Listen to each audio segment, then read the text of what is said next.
Segunda Tesalonicenses capítulo 2. Vamos a leer del versículo 1 al versículo 8. Luego vamos a hacer algo diferente hoy, vamos a hacer algunas preguntas, no se asusten, pero la idea es que podamos mirar la palabra juntos y podamos ver también lo que la palabra nos quiere enseñar para esta noche. El título especial o el título del mensaje para esta noche que yo le puse, ahora sí me dijeron que tengo que hablar fuerte porque no se escucha en la transmisión después. Bueno, ¿me escuchan ustedes bien? ¿Sí? Muy bien, capaz que bajamos un poquito nomás, así no hace tanto retorno, ahí está. El título que vamos a mirar esta noche en el pasaje tiene que ver con una iglesia con una mirada hacia el futuro. Una iglesia con una mirada hacia el futuro. Y vamos a ver de qué se trata esto, de que la iglesia esté siempre mirando para adelante, ¿no? A veces nosotros como personas, como seres humanos, y más en la cultura que hoy en día nos toca vivir, se nos alienta a vivir ¿qué? El hoy, vivir hoy, hay que vivir hoy. Muchos quizás viven anclados al pasado, se acuerdan del pasado y lo que pasado fue, para algunos el pasado no fue bueno, para otros el pasado fue bueno y el pasado. Entonces, ¿qué hacen? Se mueven al presente. Pero nunca, o casi nunca, las personas se enfocan en el futuro, ¿no? Porque el futuro muchas veces puede llegar a ser incierto. Ahora, vamos a mirar cómo esta iglesia en Tesalónica estaba con una mirada siempre pensando en lo porvenir, siempre pensando en lo que venía por delante. Y creo que eso es importante para nosotros hoy en esta noche a la luz de lo que vamos a estar mirando. Pero quiero mirar el versículo y luego empezar a mirar algunos detalles. Dice la palabra de Dios: pero con respecto a la venida de nuestro Señor Jesucristo y a nuestra reunión con Él, les rogamos, hermanos, que no sean sacudidos fácilmente en su modo de pensar, ni se alarmen, ni por espíritu, ni por palabra, ni por carta, como si fuera de nosotros, en el sentido que el día del Señor ha llegado. Que nadie los engañe en ninguna manera, porque no vendrá sin que primero venga la apostasía y sea revelado el hombre de pecado, el hijo de perdición. Este se opone y se exalta sobre todo lo que se llama Dios o es objeto de culto, de manera que se sienta en el templo de Dios, presentándose como si fuera Dios. ¿No se acuerdan de cuando yo estaba todavía con ustedes, les decía esto?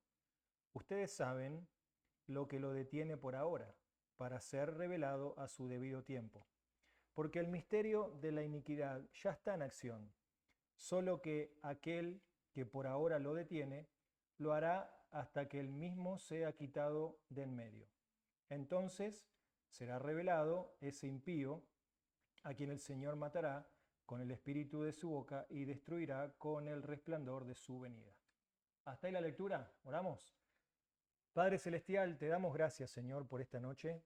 Te damos gracias por la oportunidad de poder estar aquí, juntos, reunidos para estudiar tu palabra y también, Señor, para poder compartir juntos un tiempo de oración, orar por las necesidades de la iglesia y las personales. Y, Padre, te pido que pueda ser un tiempo donde tu palabra pueda alentarnos, nos pueda animar, pero también el tiempo juntos a compartir pueda fortalecernos.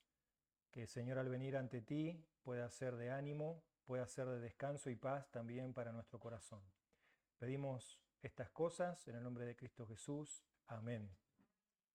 Yo quiero preguntarles a ustedes en esta noche, ¿cuáles serían las cosas que pudieran generar ansiedad en nuestra vida? ¿Qué cosas pueden llegar a generar ansiedad hoy? A ver, cuando pensamos en la vida, ¿qué es lo que puede llegar a generar ansiedad en nuestra vida, en nuestro corazón? ¿Qué puede ser? A ver. La salud, muy bien. ¿Qué más?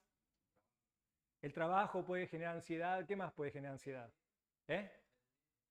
El dinero, la falta del dinero. Bien. ¿Qué más? ¿Qué más? La...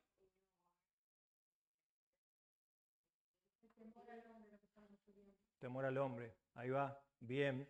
¿Qué más podría llegar a causar ansiedad?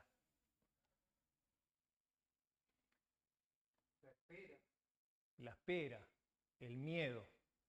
¿no? El temor a no saber qué va a pasar, ¿no? Eso puede llegar a causar ansiedad. Y yo creo que esas cosas son normales en la vida de cualquier persona, ¿no?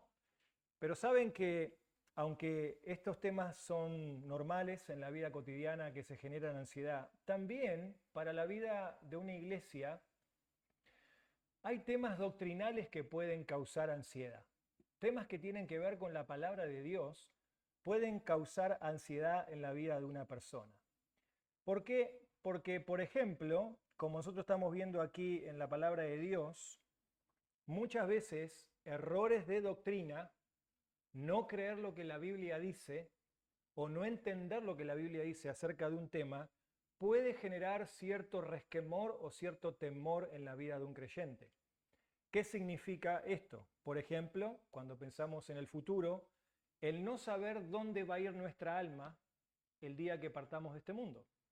Eso puede causar ansiedad.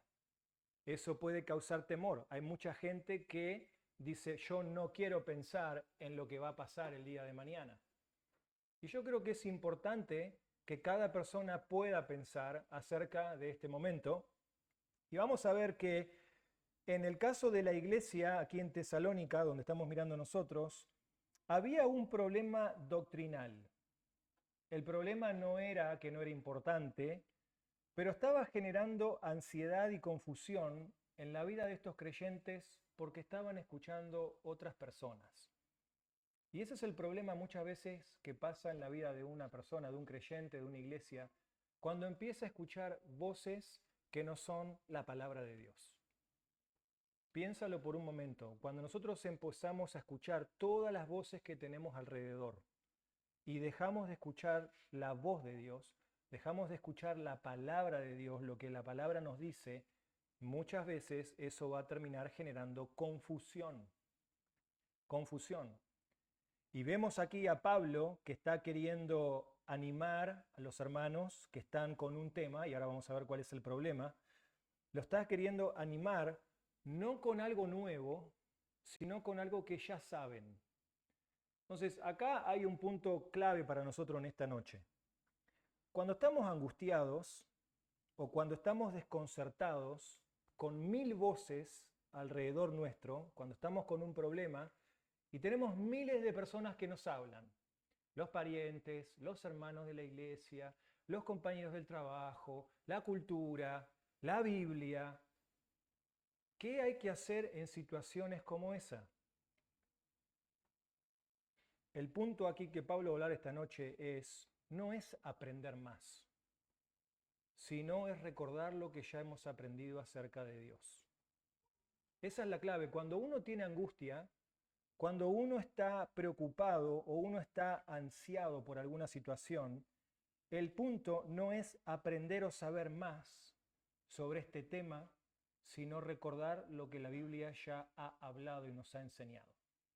¿Sí? Y vamos a ver esto ahora en la cuestión de por qué la iglesia estaba afligida.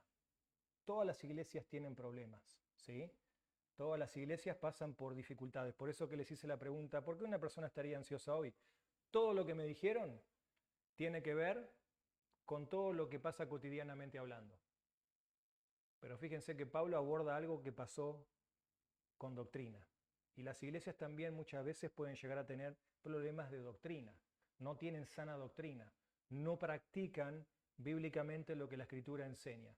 Entonces, vamos primeramente a mirar en el versículo 1, ¿cuál es el tema en cuestión que aflige a la iglesia? Yo quiero que ustedes miren, y hay un tema puntual, y vamos a hacer un ejercicio porque así ya lo practicamos también.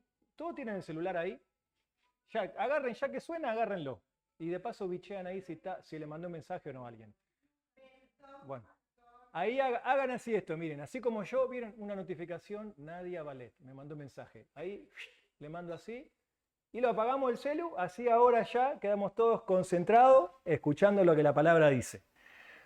Dice así entonces, ¿cuál es la cuestión del tema que afligía a la iglesia?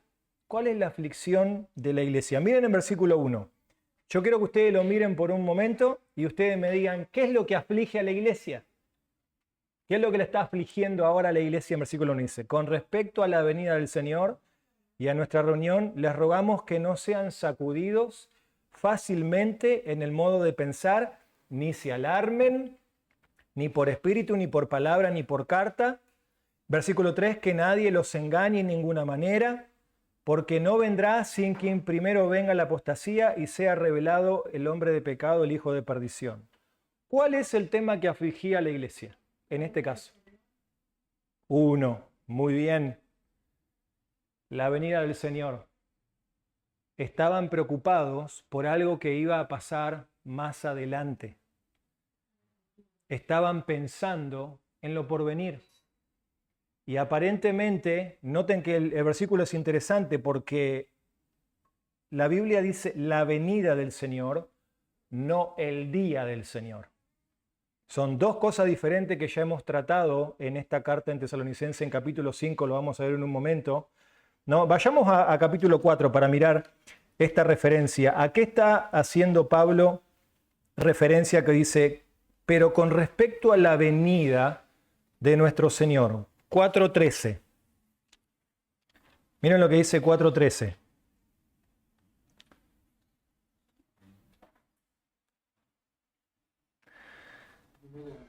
Primera Tesalonicenses 4:13 dice, pero no queremos, hermanos, que ignoren acerca de los que duermen, para que no se entristezcan como lo hacen los demás que no tienen esperanza. Fíjense que Pablo aborda aquí qué pasa con las personas que mueren en Cristo. Duermen, él dice, duermen.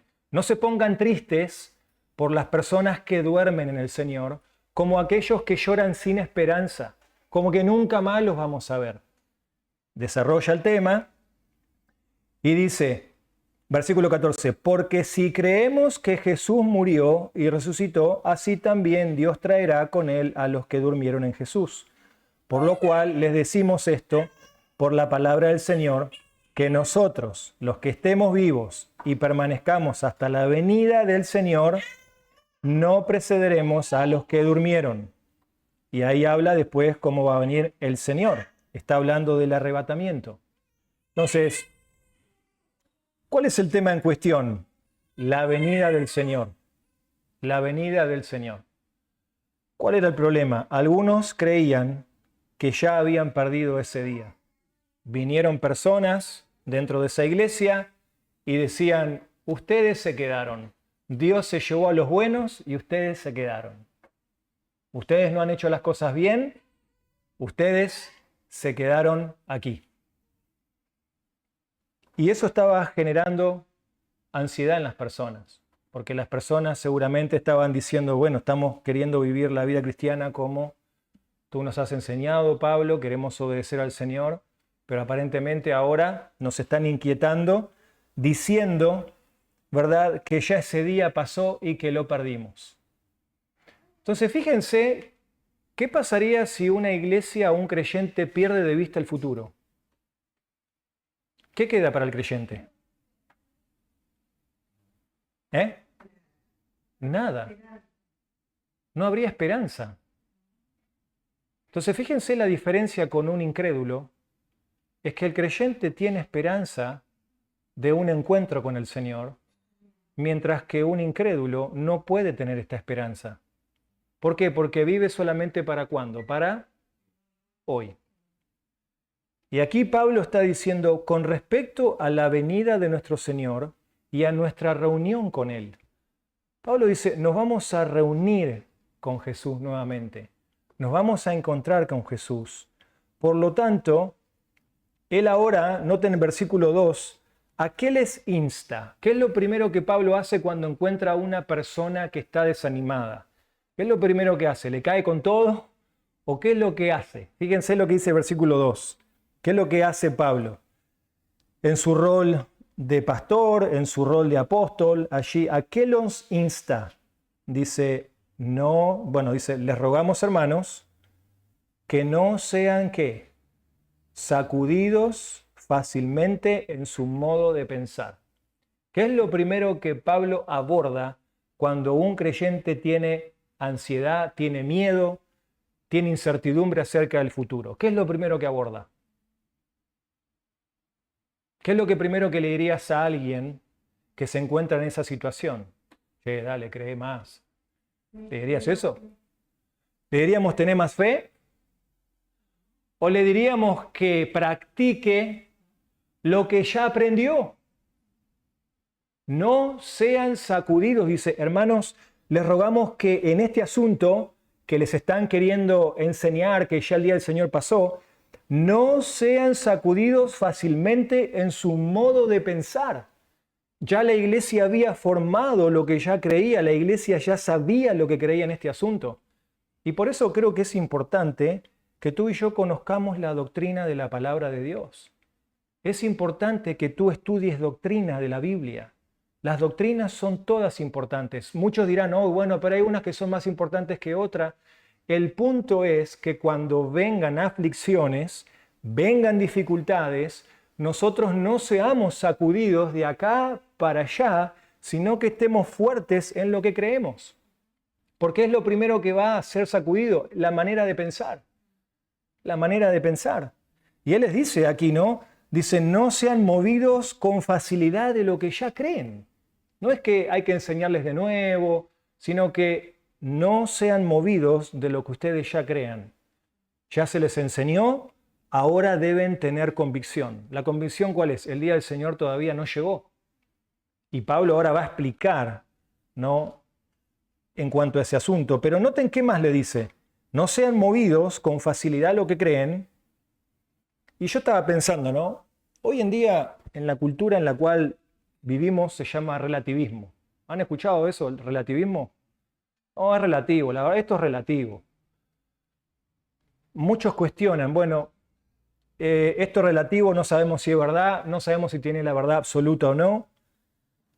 Pero fíjense, ¿no?, que lamentablemente hoy muchas iglesias caen en lo que se llama el pragmatismo. Cambian lo que creen con tal de que funcione y atraer a las masas. Muchos creyentes, en vez de mantenerse firme en lo que creen, en sus pensamientos y en sus convicciones, ceden a la presión, ¿verdad? Y se dejan sacudir por cualquier viento de doctrina. Total, si funciona, está bien. Y Pablo dice, primeramente que nada, no se dejen sacudir, no se dejen mover, de acá para allá, de acá para allá. Lo segundo, noten qué más le dice ahí en el versículo 2. Dice, ni se alarmen.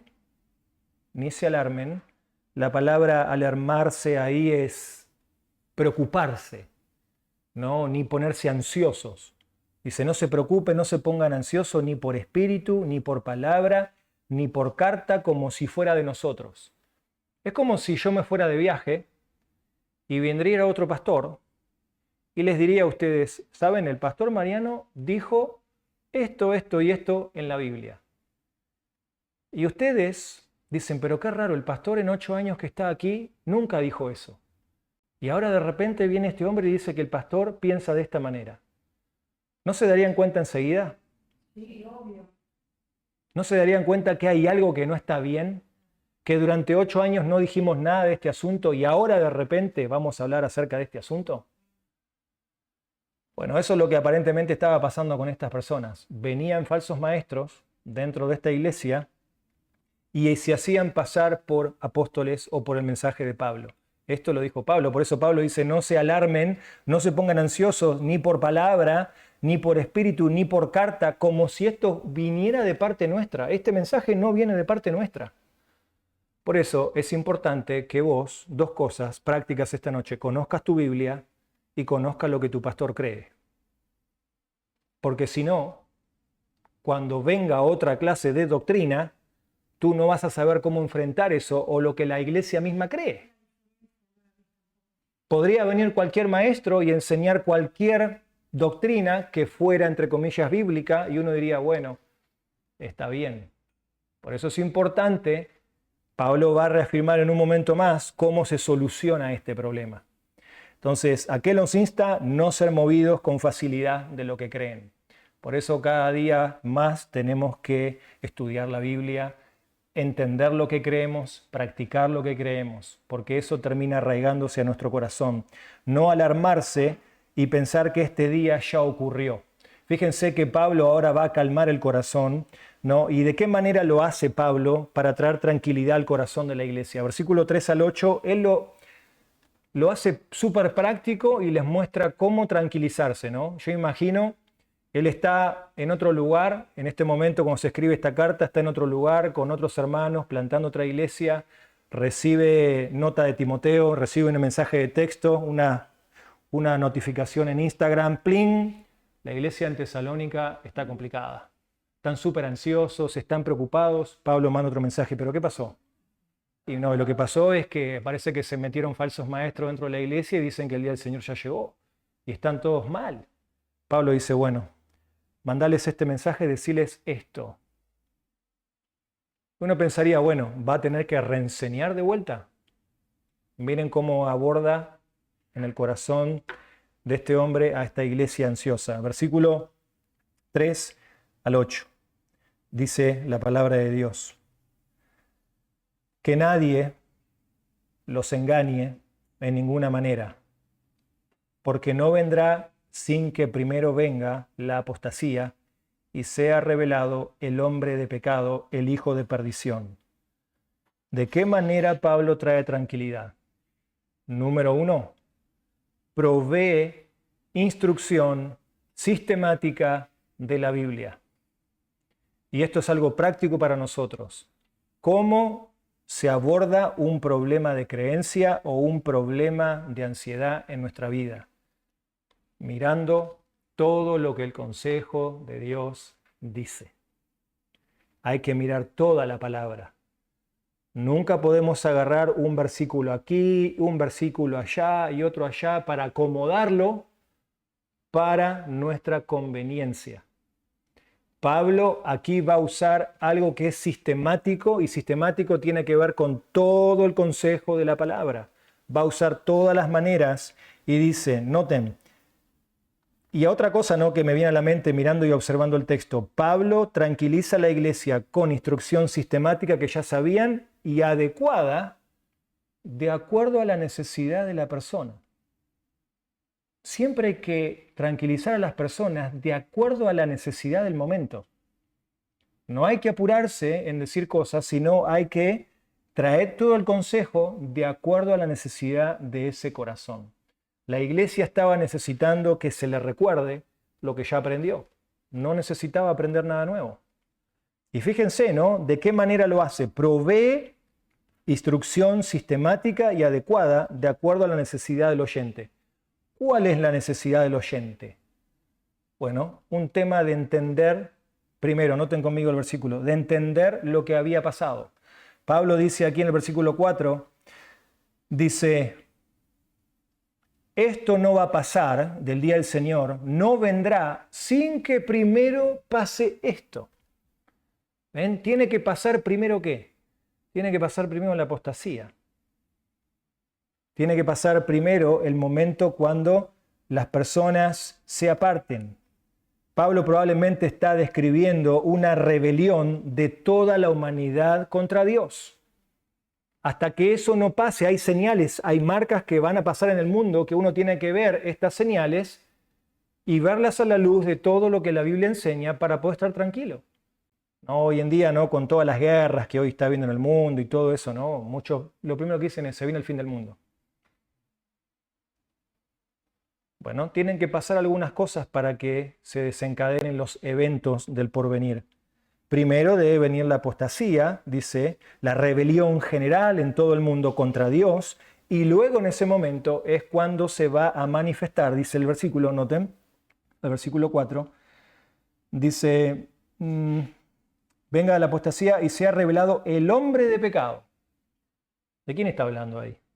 Del anticristo, el hombre de pecado. El hijo de perdición. ¿Ven? Y eso todavía no pasó. No ha pasado todavía. No sabemos cuándo va a pasar. Entonces, lo que hoy podemos aprender de practicidad es, quedé tranquilo. El Señor todavía no se llevó a los suyos y a vos te dejó. El tema es que la Biblia dice que el Señor viene y el punto es si vos estás pronto. Si el Señor viene hoy a buscar su iglesia, ¿vos estás pronto? Si hoy partís a la eternidad, ¿tú estás pronto para encontrarte con Dios? Es la realidad. Es la realidad que todo ser humano va a tener que enfrentar. Estamos prontos para ver a Dios. Job, ¿se acuerdan lo que dijo? No, vimos algo la semana pasada. No, Job dijo, desecha mi carne, yo voy a ver a Dios. Desecho aquí mi cuerpo, ya voy a ver a Dios. Y noten que aquí Pablo primero enseña sistemáticamente a la necesidad de las personas y él le muestra las características de cómo va a ser esta persona, cómo va a ser este día. Entonces fíjense que le está dando instrucción, pero noten versículo 5, noten ahora otra manera de cómo trae tranquilidad, no solamente que les refuerza lo que ya saben, pero noten, versículo 5, una pregunta. ¿No se acuerdan de que cuando yo estaba todavía con ustedes, les decía esto? ¿Qué pasó? ¿Qué pasó? ¿Alguien sabe? Si Pablo dice, ¿no se acuerdan de cuando yo estaba todavía con ustedes les decía esto? ¿Qué está significando, qué está implicando el texto? Se olvidaron. ¿Qué puede ser que una persona se olvide de algo, de la doctrina de Dios? ¿Qué puede ser que una persona se olvide de la palabra? ¿Qué puede ser? No lea más. Pensemos en el contexto de ellos también, ¿no? No tenían como nosotros hoy tenemos esto, no tenían reel, no tenían, apenas tenían la carta de Tesalonicenses que Pablo escribió y pasaban eso, ¿no? Pero ¿qué puede hacer que una persona se olvide de lo que aprendió? ¿Qué puede hacer?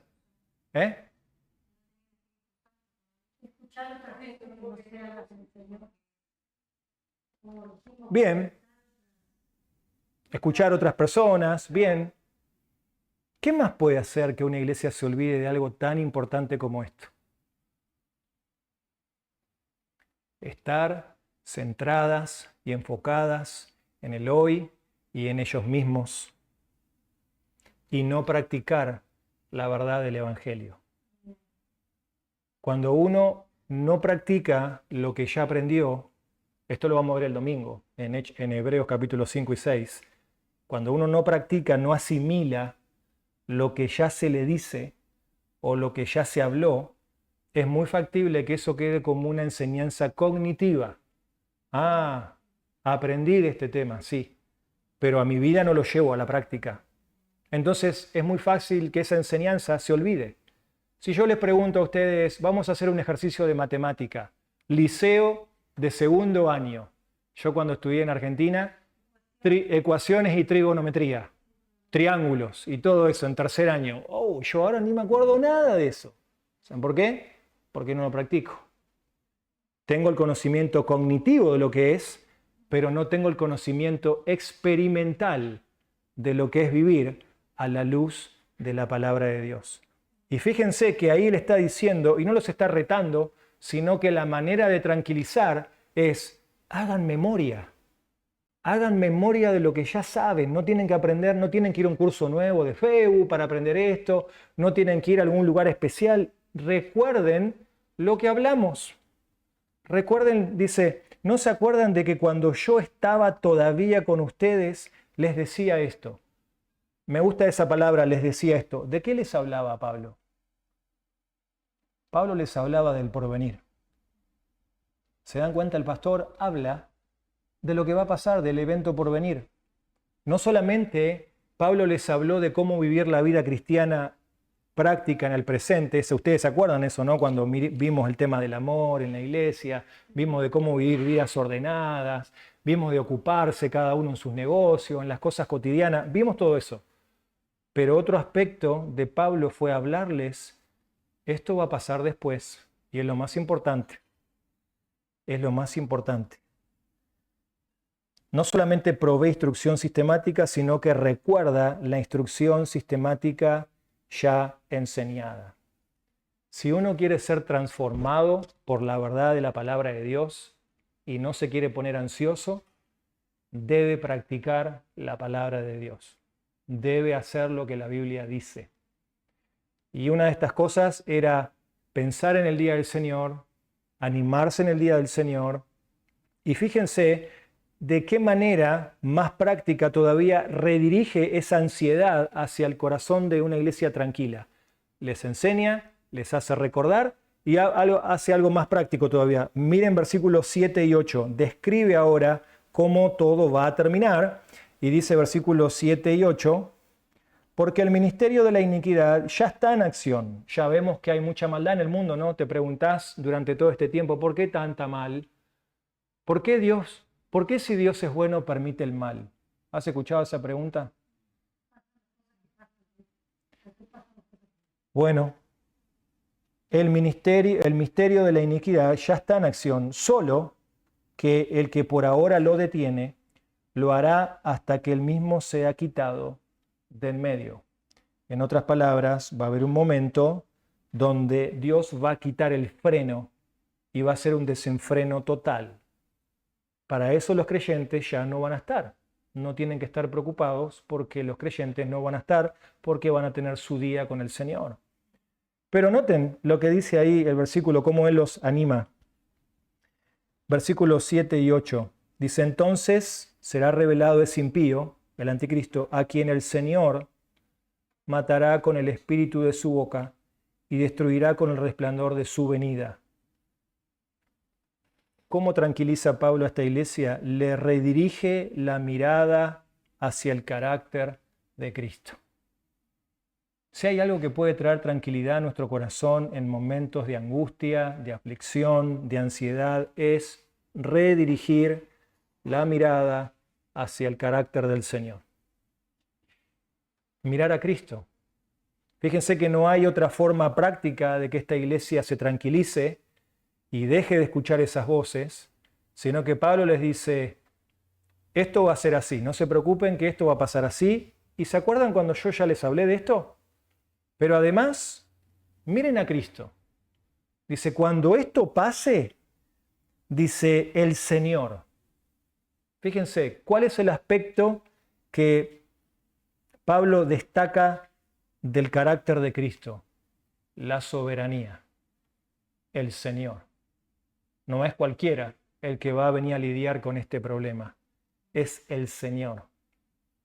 El Señor habla de que Él tiene el control absoluto y soberano sobre todas las cosas. Noten, el segundo aspecto que redirige del carácter de Cristo, dice, el Señor con el espíritu de su boca destruirá con el resplandor de su venida. La espada de su boca habla de la justicia de Cristo, la justicia del Señor. Hay cosas que parecen injustas, pero en aquel día el Señor hará justa todas las cosas. Hay un texto en la Escritura, en el Antiguo Testamento, que dice claramente, Dios es el juez de toda la tierra. ¿No hará lo que es justo? Quizás cosas que parecen a ti ahora injustas, injusticias que te han tocado vivir, parecen injusticias, Dios traerá justicia. Y sobre todo sobre el mal. Dice aquí que el Señor con la espada de su boca destruirá y con el resplandor de su venida. La cuarta característica es la inminencia o grandeza del Señor. Entonces fíjense, ¿no? Qué bueno es pensar en Cristo cuando vienen estas cosas a nuestra mente, ¿no? ¿Quién es realmente el Señor? ¿Quién es el que realmente puede traer tranquilidad a mi corazón en este momento? ¿No? La soberanía del Señor, la justicia del Señor, la omnipotencia de la palabra del Señor, que tiene el poder para, dice, con su boca va a destruir, para el creyente obviamente lo va a sanar, lo va a aliviar. Por eso creo que para que nosotros pensemos en esta noche, cerrando aquí con esta pregunta, para pensar, ¿de qué manera el regreso de Cristo pudiera ser un alivio hoy para tu corazón ansioso? ¿De qué manera pensar en el regreso de Cristo pudiera ser de alivio para nuestro corazón que está muchas veces ansioso con todas las cosas que mencionamos al principio? mucho para pensar, ¿no?, en el día del Señor. Y la segunda pregunta es, ¿cómo podrías alentar tú a un hermano que está ansioso o nervioso o confundido acerca del futuro con este pasaje? Si un hermano está pasando por un problema en el presente, ¿cómo este pasaje podría dar esperanza y ánimo de saber que el creyente tiene un futuro asegurado de parte de Dios? Y que pueden venir situaciones, pueden venir personas a hablar a nuestros oídos, querer hacernos cambiar de pensar, pero, como dije en el título, la iglesia firme es la iglesia que siempre está con los ojos en el futuro. Siempre está pensando en el día del Señor, porque ese es el día más importante, el día cuando estemos de vuelta con el Señor. Oramos. Padre,